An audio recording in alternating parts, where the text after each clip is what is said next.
प्रणाम, नमस्कार। रउआ सबसे हम बात करेला आइल बानी। हमार नाम है सुमंत परिमल। ये वीडियो के थ्रू हम तमाम बिहार, झारखंड, पूर्वांचल के कामगार मजदूर भाई लोग से रूबरू होए के चाहतनी। ये कोरोना महामारी के संकट के बीच में हमार रउआ से बात कइल एला जरूरी बा कि पूरा देश में राउर लोगन के ही चर्चा हो रहल बा और मीडिया हो गई, टीवी हो गई, फेसबुक हो गई, सोशल मीडिया हो गई, सब जगह राउर लोग के जे तकलीफ बा ओकरा बारे में जानकारी मिलत रहता। ओकरा से हमनी के भी तकलीफ बढ़ेला।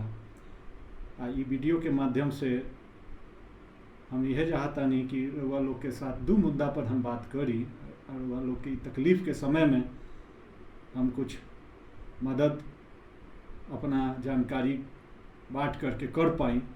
तो ये बहुत बड़ा हमरो ला काम बा और रउआ लोग के भी एकरा से कुछ अगर तकलीफ कम होए तो वो भी अच्छाई के बात। अब जितना भी कामगार और मजदूर भाई लोग बा जे कि पूर्वांचल, बिहार, झारखंड से आके बड़ा बड़ा शहर में काम करता लोग, उनमें से बहुत लोग तो अपना घर चल गई। शुरू में ही लॉकडाउन के पहले बहुत लोग चल गए। बहुत लोग लॉकडाउन अनाउंस होला के बाद पैदल भी चल गई बा, साइकिल से चल गई बा, ठीक बा। अब बहुत लोग अब सरकार इंतजाम करके लोग के ले जाता। बहुत लोग जिनका रोजी रोटी चलता, जे निखन जाए के चाहत वो अभी भी बाहर बहुत सारा शहर जैसे बॉम्बे, दिल्ली, अहमदाबाद, ये सब शहर में, जयपुर में। तो हमरा दो ही बिंदु पर रउआ लोग से बात करे के बा। पहला कि ई महामारी के टाइम में धीरज रखी, धैर्य रखी और अपना के बचा के रखी। आई कोरोना महामारी से बचावेला कोई बहुत ज़्यादा रउआ के पैसा खर्चा करे के जरूरत नहीं। अगर रउआ सावधान रहम तब। एक फार्मूला यह बा जे माननीय प्रधानमंत्री मोदी जी भी बोलन, मुंह पर गमछा ऐसे देखनी नु, ताकि कि गमछा तो सब भी रउआ लोग भी रहेला। दूसरा आदमी सांस लेता, अगल बगल के आदमी, ओकरा से कोई कीटाणु सांस में से निकल के रउआ मत इन्फेक्ट कर दे, रउआ संक्रमित मत कर दे संक्रमण से। मुंह पर गमछा आ 2 गज जमीन पर दूरी। तो ई दूगो फार्मूला से रउआ लोग के बचाव के उपाय बा। तो पर ये बीमारी आइल भी है तो एकरा से बचे के उपाय भी बा। ई तरीका से ठीक बा। केकरो से नज़दीक नहीं जाए के, भीड़ भाड़ में नहीं जाए के, केकरो से मिले के नहीं के, हाथ नहीं मिलावे के, साबुन से हाथ धोत रहे के बाद, ठीक बा, ताकि वायरस के कीटाणु राउ शरीर में ना प्रवेश कर पाए। तो अपना के बचा के रहे के बाद यही 2 फार्मूला से बच सकता। एकरा में कोई बचेला कोई पैसा खर्चा नहीं करे के, ठीक बा। तो रउआ बचाव हो गई तो अब रहल राउर रोजी रोटी के जे समस्या बा ओकरा पर आक्रमण भइल बा। ताकि वायरस के फैलाव रोकेला बहुत सारा शहर में, देश में बंदी करे के पड़ल। सब काम धाम, उद्योग धंधा सब बंदी करे के पड़ल। वो सब में संभाविक बा कि रउआ लोग के काफ़ी कष्ट भइल बा, रोजी रोटी भी मारल गइल बा। बहुत लोग बहुत ही कष्ट सहनी है। बहुत लोग तो इतना दूर दूर से पैदल चल के आईनी है, ठीक बा। कोई बॉम्बे से आइल है पैदल चल के, कोई दिल्ली से आइल है, कोई जयपुर से आइल है, ठीक बा। ये तो हम उस न्यूज़ में सुननी है कि चेन्नई से पैदल चल के आ गलन है कोई हमार कामगार बंधु भाई। तो ये तो बहुत साहसिक ही व्यक्ति तो कर सकता, कर्मठ व्यक्ति तो कर सकता। हमनी के ग्रंथ में पढ़ले रही रामायण में कि भगवान रामचंद्र जी अयोध्या से पैदल चल के दक्षिण गए, भारत में गई रहन, वहाँ लंका तक, ठीक बा। ना तो अभी ये देखा था नहीं कि भाई एक हमारे कामगार बंधु चेन्नई से पैदल चल के अलन है। तो ई तो एकरा में तो कोई शक नहीं खे। रउआ लोग बहुत ही कर्मठ आदमी बानी, बहुत ही डिटर्मिनिस्टिक आदमी बानी, ई सोच लेली, ठान लेनी कि हमरा गाँव जाए के बाद पैदल चल अइनी। ठीक बा, तो हिम्मत तो बा, यही हिम्मत के बल पर हुआ बाहर काम करे भी गई रही और लौट के आवत अभी भागी। यही हिम्मत के बरकरार रखे के बा ई बीमारी के भी, महामारी के भी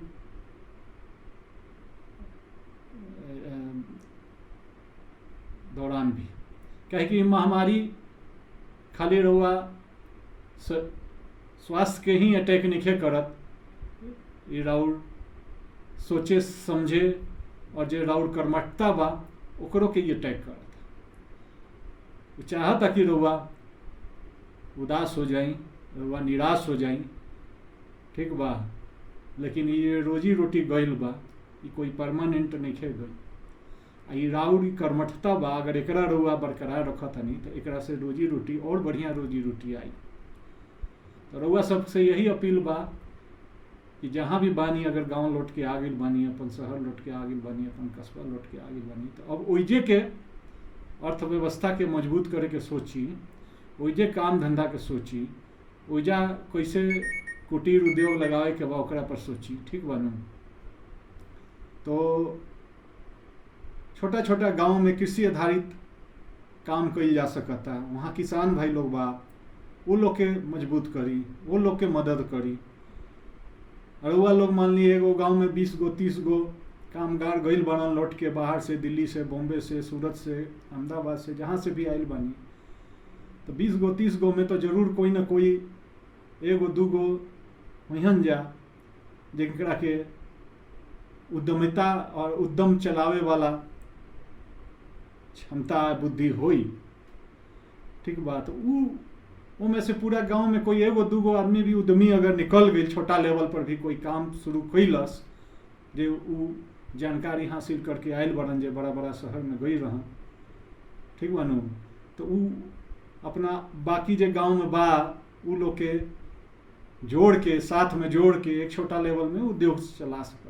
अब रउआ लोग बॉम्बे में रहत रही, चाहे गुजरात में रहत रही, जहाँ भी बाहर रहत रही, तो रिलायंस नाम के कंपनी के नाम सुनले हो हम, फोन भी रिलायंस के बहुत सारा लोग यूज करता नहीं, रिलायंस जियो। ठीक बनू, ये कंपनी के जे संस्थापक रहन धीरू भाई अंबानी जी, वो भी एक कामगार रहन, बहुत मेहनत कश कामगार रहन, और अरब के देश में, ठीक बा, यमन में बहुत दिन पेट्रोल पंप पर, गैस स्टेशन पर कामगार के रूप में काम कैलन। बाद में जब वो देश में लौटलन तो उहे सब जानकारी ले करके अपन राज्य गुजरात में और भी लोग के जोड़ करके आइडिया बना के बड़ा गैस के बहुत बड़ा बड़ा प्लांट, रिफाइनरी सब सेटअप कैलन। आज देखिए रिलायंस कितना बड़ा इंडस्ट्री बा। ठीक बा, हर कोई हम नहीं बोलत कि भाई हर कोई के वही तरह करे के बा, लेकिन हमारा शहर में, गांव में 2 आदमी 3 आदमी भी उद्यमी निकली तो बाकी लोग के जोड़ी ओकरा में वही लोकले अर्थव्यवस्था के, गांव के अर्थव्यवस्था, कस्बा के अर्थव्यवस्था के मजबूत करके वही रोजगार के साधन निकाली लो। तब ई मॉडल पर हुआ लोग के सोचे के बाद काम करे के बाद, अब ई ना कि अभी वही नहीं अभी भागेला शहर, भागेला फिर हड़बड़ा गई नहीं, अभी तो भीड़ भाड़ करे के नहीं के, शहर में बीमारी फैलल बा। यह सोची कि अब जहाँ आयल बनी वही के स्वर्ग बनावे के बाद, ठीक बा। अगर रउआ लोग एक जन भी महीना में अगर 5-10 हज़ार भी अपन गांव शहर में कमा के उजे खर्चा करत नहीं, तो जानता नहीं खाली बिहारे में 30 लाख कामगार अलन है लौट के, ऐसा डाटा आवत है। तो अगर वो 30 लाख के अगर हम जोड़ी, ठीक बा, तो करीब करीब 35 से 50 हज़ार करोड़ रुपया इस राज्य के, बिहार राज्य के अर्थव्यवस्था में जुड़ जाए, समझता नहीं। तो रउए लोग खाली मिल के बिहार राज्य के 50 से 10% जीडीपी बढ़ा सकता है। तो ऐसे अभी रउआ के अपन गांव के, अपन राज्य के अर्थव्यवस्था के विकास करे के रउआ लोग के सोचे के चाहिए। रउआ लोग विश्वकर्मा के प्रतीक हैं, रउआ लोग श्रम करीला, बड़ा बड़ा दिल्ली बॉम्बे में बड़ा बड़ा बिल्डिंग बनीले बानी, बड़ा बड़ा कंस्ट्रक्शन कैले बानी, बड़ा बड़ा उद्योग कैले बानी, ठीक बानू।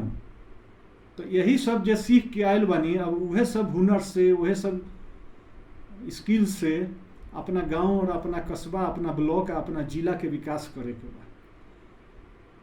अब मान ली कि कोई बाहर जहाँ काम करत रही हो जाके उद्योगपति लोग रहुआ के फिर बोलैली, तो हम ई मना नहीं करत कि बुलावत आरन कोई इज्जत देता ना। अभी भी रहुआ लोग के बहुत इज्जत होत रहे कामगार के सब दूसरा दूसरा राज्य में इज्जत देके बुलावत आनी, तो वो भी सोच सकता नहीं, लेकिन बहुत कोई बड़ा वो ऑफर देता रन, तभी अब वापस जाए के सोची ना। तो रहुआ अपना गांव में ही उनकरा के ऑफर दी कि आप हमारे ही जिला में आप अपना ही कोई संयंत्र क्यों नहीं स्थापित करते हैं, हम लोग हैं, आपका देख रेख करेंगे, आपके पार्टनर जैसा जुड़ेंगे, ज़रूरत पड़ा तो उसमें फिर श्रमदान करेंगे, मजदूरी करेंगे।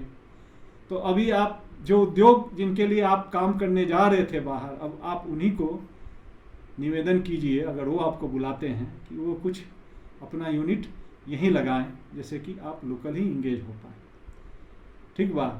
तो एगो ई भी मॉडल बा, जैसे कि रउआ अपना राज्य में, अपना जिला में उद्योग धंधा के ला सकता नहीं, या खुद भी रउआ कुटीर उद्योग डेवलप कर सकता नहीं। कृषि से उधारित उद्योग जितना भी डेयरी के बा, पशुपालन के बा, खेती के बा, फूड प्रोसेसिंग के बा, ठीक बा। कोई पापड़े बनावता, कोई तिलौड़िए बनावता, ठीक बा, ओकरा पैक करके भेजाता। इंटरनेट के ज़माना बा, सब लोग के मोबाइल में इंटरनेट चलता। अभी रिलायंस जियो आ व्हाट्सएप के बीच में समझौता भइल है, जितना ट्रेडिंग होई अब ओकरे जरिए होई, व्हाट्सएप के जरिए। तो सब लोग व्हाट्सएप नंबर ले ली, अपन सामान बनाई या ट्रेडिंग करी, शहर में भी भेजी। राउर गांव में, जिला में पोस्ट ऑफिस बा, कहीं से कुछ आ सकता। महामारी में भी पोस्ट ऑफिस खुलल बा, पैकेट भेजम तो सब चलिए जाई। ए हिसाब से अपन अपना खुद ही ट्रेडिंग करी, खुद ही व्यवसाय करी, लघु व्यवसाय करी, है ना, डेयरी के व्यवसाय करी, दूध दही घी के देखी कितना आज के दिन में बिक्री बा, ठीक बनू। तो अपना रहम, अपना घरे दुआरे रहम, रहुआ ओजा कोई भीड़ भाड़ नहीं खे ना, कोई कम जगह में रहे के ओजा दरकार बा, ठीक बनू।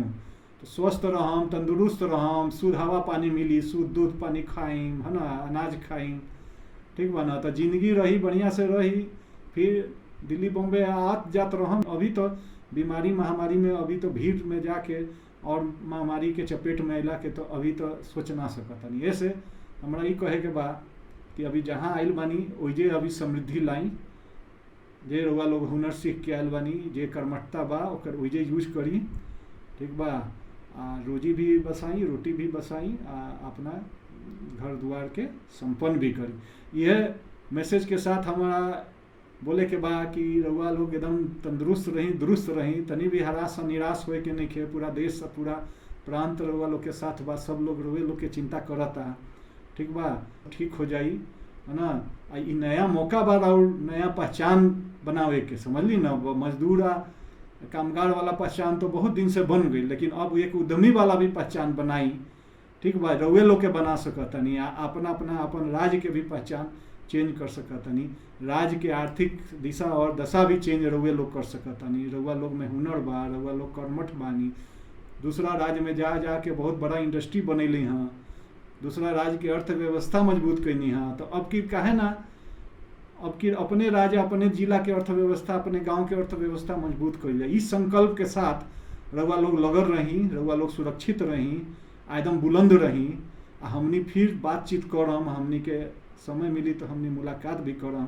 अभी महामारी के दौर निकल जाई, ठीक बा। अगर हमार कोई गाइडेंस है, हमार कोई सलाह के जरूरत होई तो ट्विटर हैंडल बा परिमल सुमंत, स्क्रीन में भी स्क्रॉल करता, एक पर जरूर संपर्क करम। नमस्कार, प्रणाम, जय हिंद।